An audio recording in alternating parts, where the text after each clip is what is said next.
한중일 3국이 배터리 세계 시장을 장악하고 있으며 EU는 현재 1% 점유율 미만인 실정에 마크롱 프랑스 대통령은 의미심장한 말을 남겼습니다. 유럽 전기차들이 아시아 기업들이 생산하는 배터리에 지나치게 의존하는 것에 대해 우려하고 있다. 언제까지나 써줄 것 같았던 유럽 둘째 형이 저런 말을 하면서 물건 납품하는 사람 입장에서 뭔가 긴장도 되면서 야 이거 버려지겠구나 라는 생각이 들게 마련입니다. 2021년 폭스바겐부터 도요타, 포드, 볼보 등 주요 완성차 업체들은 자동차 배터리 내재화를 앞다투어 발표하였는데요. 글로벌 완성차 업체들은 앞으로 다가올 전기차 시대에 맞추어 안정적인 공급을 위한 준비를 시작하고 있는 것이죠.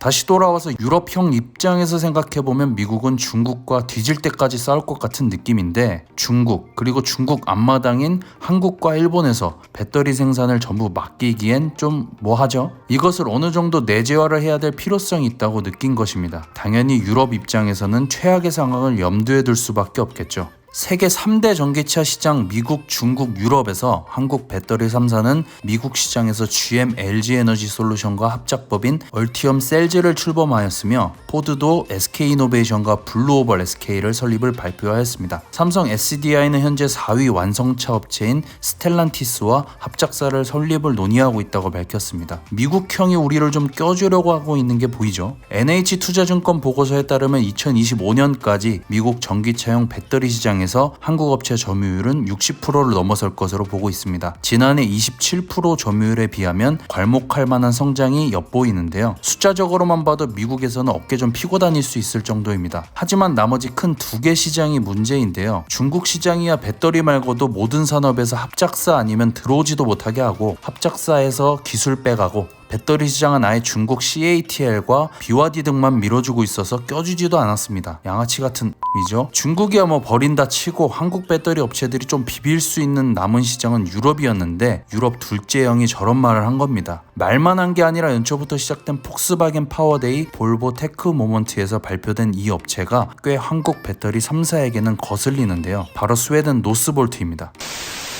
이 배터리 산업이라는 게 처음 일본에서 시작해서 한국, 중국이 꾸준한 투자와 R&D로 잘 쫓아온 것처럼 보이지만 SK이노베이션 사례를 보면 이 산업은 자본 집약적인 산업에다가 엄청난 연구개발 비용이 필요한 산업입니다. 좀 이해를 쉽게 하실 수 있게 숫자로 보여드리면 보통 최근 기가팩토리 공장 설립 규모가 30기가와트에서 60기가와트급으로 설립하는데 1기가와트 시당 1억 유로, 1150억이 들어가는 그야말로 몇 조 단위에서 놀 수 있는 산업인데다 이미 산업 자체도 몇 개 기업 또는 나라가 선점하고 있어 후발주자 입장에서는 들어오기 힘들 뿐더러 들어온다고 해도 이겨낼 수 없는 구조죠. 근데 이 노스볼트는 2016년 테슬라 출신 스웨덴인 2명이 설립한 스타트업입니다. 우리가 알고 있는 스타트업 진짜 대박 쳤다고 한 게 배민, 전체 회사가 4조 7천억이었죠. 근데 여기 배터리는 공장 하나 짓는데 3조에서 6조씩 들어가는데 기술은커녕 돈도 없는 이 둘이서 야 우리도 기가팩토리 만들 거야 라고 시작한 기업이 노스볼트입니다. 솔직히 이게 되겠어요? 근데 이 회사가 EIB 유럽투자은행에서 전체 조상 전부 다 신용을 땡겨도 힘든 영끌 대출 1억 유로를 받아 기술 개발과 테스트를 시작해서 8기가와트시 생산이 가능한 공장 2기를 스웨덴에 건설하기 위한 자금을 확보했습니다. 쇼크죠? 이어서 2017년부터 스위스 스웨덴 전장업체 ABB, 지멘스, 폭스바겐, 스카니아가 1000만 유로씩을 투자하였고 2019년 스위스 로이반 사이언스 11억 달러 투자에 이어 유럽 두 번째로 8억 9천만 유로를 투자를 유치하였습니다. 이렇게 보면 폭스바겐은 2019년부터 전기차 배터리 내재화를 염두에 둔 투자였다고 볼 수 있습니다. 폭스바겐은 잘 아시다시피 포르쉐 SE와 독일 정부가 소유한 한마디로 독일 그리고 유럽 그 자체입니다.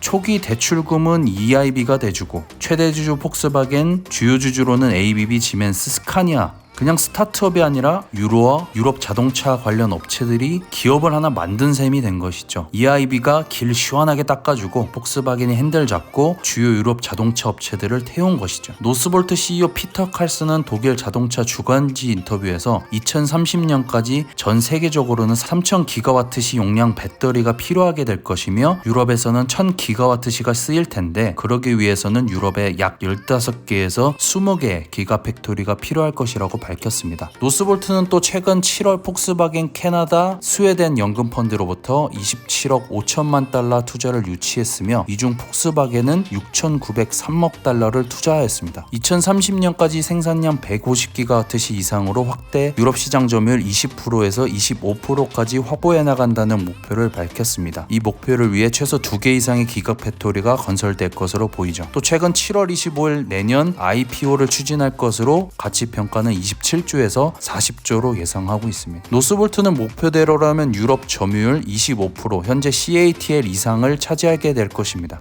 한국 배터리 3사와 우리 투자자들의 희망회로 세게 돌려서 CATL 사업 적게 만들고 한국, 유럽이 나눠 갖는 미국과 같은 이상적인 그림이 제일 좋긴 한데, 한 가지 걸림돌이 바로 폭스바겐이 최대 주주라는 점입니다. 폭스바겐은 중국 내에서 현지 수입차 1위 브랜드로 2위 도요타와 큰 격차로 시장 점유율을 차지하고 있습니다. 중국에서 돈을 빨아들이는 폭스바겐은 전기자동차 생산 50% 이상을 중국에서 판매할 계획을 가지고 있다고 밝혔는데요. 앞으로 중국에서 돈을 계속 긁어가기 위해서는 주는 것도 있어야겠죠. 이번 파워데이에서 파우치형 대신 각형을 사용하기로 하면서 CATL을 염두에 둔 결정을 하였고, 거시안이라는 글로벌 8위 중국 배터리 제조업체에 투자하며 최대 주주로 올라섰습니다. 영상 초반에 얘기했었던 마크롱 대통령의 발언은 미중 전쟁을 염두한 중국 리스크가 아니라 한국, 일본 리스크가 아닐까 또 긴장이 되는데요. 정치적인 이슈도 당연히 중요하지만 결국 시장에서는 값싸고 질 좋은 제품을 만들어내는 것이 장땡입니다. 없어서 못 파는 제품을 만들어내면 되는 것입니다. 현재 배터리 시장에서 31%를 차지하는 유럽 시장의 점유율은 2021년 4월 누적 기준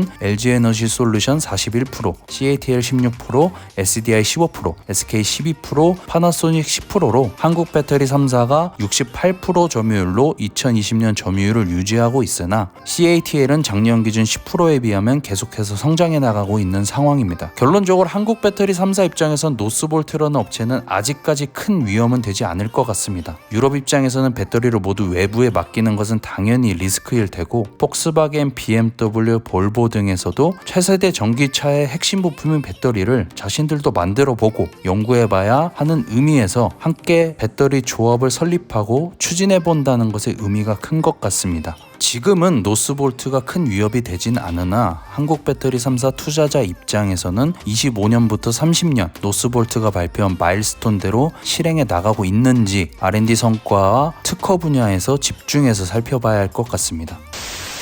뭔가 쎄한 기분이 들었던지 정부와 배터리 기업은 이번 7월 8일 에너지솔루션 오창 제2공장 부지에서 K배터리 발전 전략을 발표하였습니다. 많은 내용이 있었으나 제가 보는 핵심은 국내 배터리 업체가 합심해서 R&D 및 생산 기술 허브를 구축하는 것입니다. LG는 차세대 배터리 기술 개발, 스마트 배터리 구현, IBT 설립을 통한 배터리 전문 인력 육성이 목표이고, SK이노베이션은 SKIET의 성공적인 상장을 밑바탕으로 리튬이온 전지 분리막 시장 세계 1위, 폐배터리 재활용 사업 등에 집중하는 것으로 보이고, 삼성 SDI는 에코프로비엠 합작사 설립으로 양극재 사업 확대, 세계 4위 완성차 업체 스텔란티스 조인트 베처 설립 준비, 그리고 전고체 배터리 사업 등의 목표를 담은 것으로 보입니다. 현재 지지부진한 한국 배터리 3사 주가보다 눈길이 가는 것은 외국인 7월 순매수액입니다. 7월 외국인은 5조 원을 팔아치웠음에도 불구하고 2차전지 관련주는 1조 원 가까이 순매수하며 투자를 이어나가고 있는데요. 2차전지 관련주는 코로나 사태 이후 저금리, 세계 각 정부 등의 지원 확대로 시장 전체의 상승분 플러스 BBIG로 각광받으며 엄청난 주가 상승을 이루었습니다.